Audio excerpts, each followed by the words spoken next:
Everything in life is energy. There is nothing, absolutely nothing, that is not energy. Everything vibrates with this energy, and the number of vibrations or wave patterns within a given period of time is called the frequency with which the energy fluctuates. Energy is always fluctuating. Always.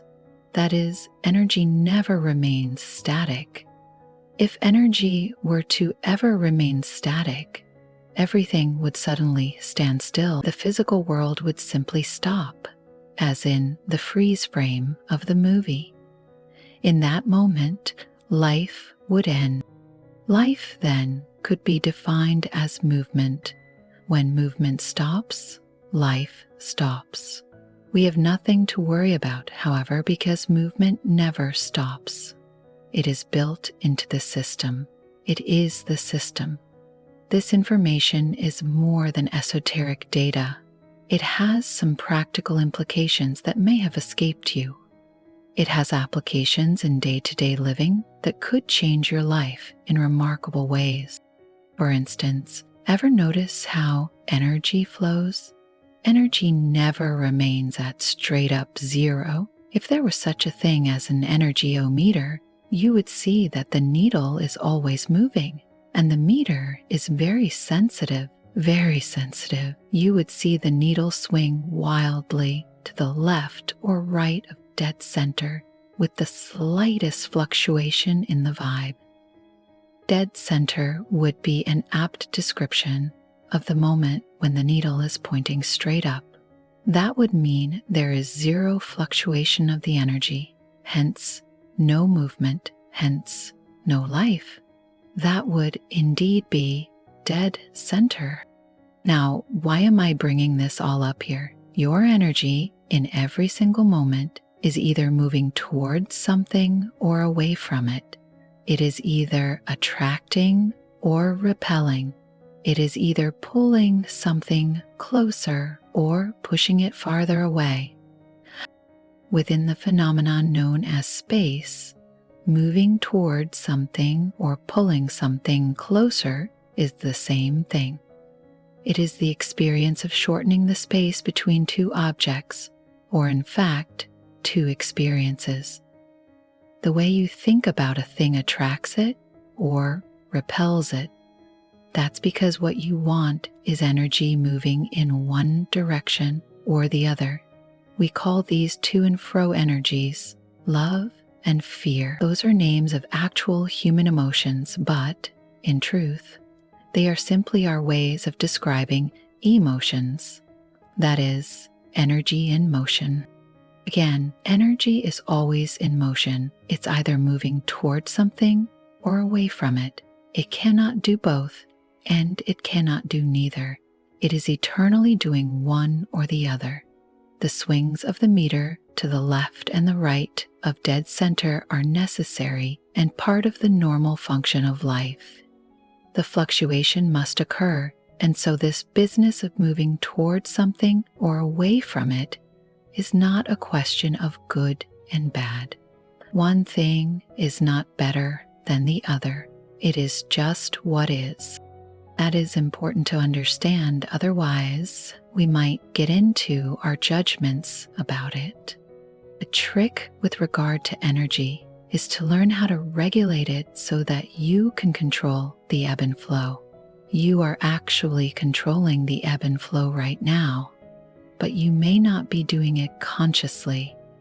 Regulating energy is about conscious creation of the ebb and flow.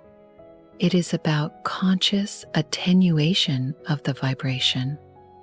It is about adjusting the frequency of your energy on purpose. Because the needle on the energyometer is so very sensitive, the slightest, tiniest, most minute fluctuation in your personal energy causes the reading to vary massively from one moment to the next, even from 1 millisecond to the next.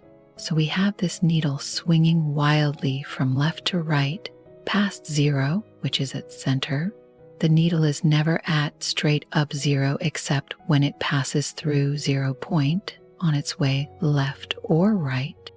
Now, with regard to any person, place, or thing in your life, ask yourself this question. On this day, am I moving towards this or away from it?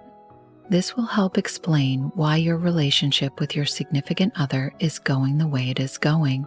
Are you experiencing greater closeness or greater distance? Are you experiencing an increase in the energy's intensity or a decrease?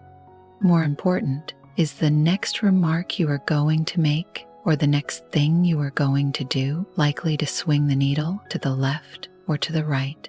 Is it getting warmer or is it getting colder in the environment of your heart? What is the temperature of your present interaction? To what degree do you see it changing the mood of the moment? To what extent will this shift to the left or the right of center affect the long-term balance within the system? These are interesting things to think about just before opening our mouths to say something to another. These are fascinating things to explore just before taking some action or making some choice, be it large or small, in the day-to-day process of our living. Is this action drawing me closer to or pushing me further away from my loved one? Are these words pulling that special other just a tiny bit further in or moving that special other just a tiny bit further away? Which way is this sensitive meter pointing?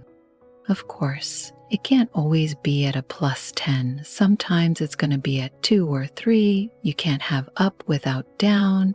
You can't have left without right. You can't have cold without warm. You have to have the fluctuation. The fluctuation is good. It is necessary. It is, as we have said, part of the process. But here's something that most people don't understand about that process. You can control it. You can regulate it. Indeed, you are doing so in every moment. It is simply a question of whether you know what you are doing. When you know what you are doing, it is called conscious creation. Conscious creation is the deliberate construction of energy patterns in a particular frequency of fluctuation. To put this simply, it is the sending out of good vibes deliberately and intentionally. It is the activation of the choice to attract rather than repel, to move toward rather than away, to pull in rather than push out. Is this what you were doing with the last thing that you said to the person with whom you want to feel closer? Read the last email that you sent to that person. Do you think that it is swinging the needle to the right or to the left of point zero? It's just a question with pure love